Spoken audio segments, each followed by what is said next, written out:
this issue came up recently, or got a lot of attention recently, when you tried to give some advice to Miley Cyrus. In the initial letter that you wrote, the topic of the way the music business prostitutes young female artists was part of that letter. And I was wondering if there was a moment in your own life where you learned that the music business was not on your side and that you had to look Oh, you out know for it every yourself. single day of your life. The music business is a corrupt, a spiritually corrupt arena. It's full of nothing but vampires and pimps, honestly.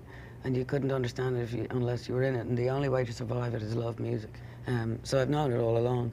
But I think what was more important, really, that came out of the Miley thing was this issue of being able to now conversate about, you know, how mental health and human rights is now.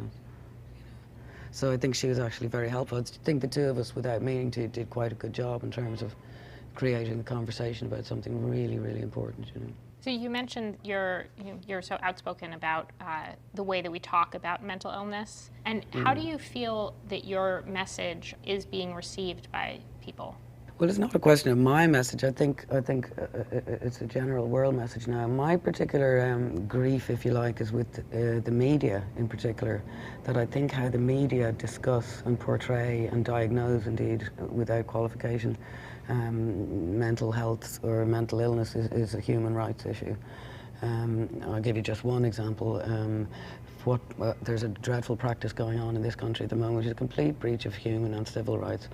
Paparazzi lynching is what I call it. Young celebrities, young female celebrities, whether it's Britney or Amanda Bynes or Lindsay Lohan or anyone who has either been diagnosed with an illness or is perceived by people to have a mental illness, lynching them in the streets, trying to get photos of them looking like they're having breakdowns, taking these pictures, selling them for tons of money in the newspapers with derogatory words written under them about mental illness and about these women, and making a buffoonery and a mockery of them.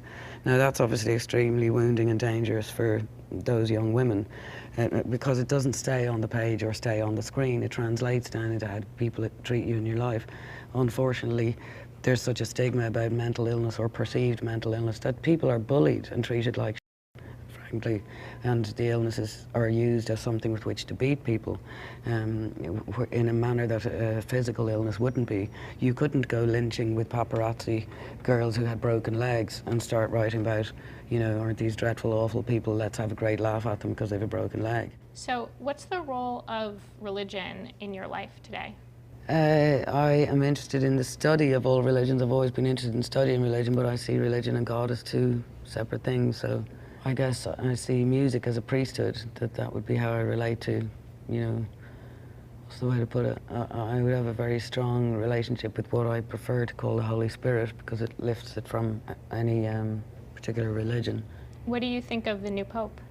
I'm not interested so much in all of that anymore, because the appropriate thing took place, which was that the other guy resigned. So I don't really have to take any more interest in it. As far as I know, the new dude has nothing to do with covering up very important things, so I don't concern myself.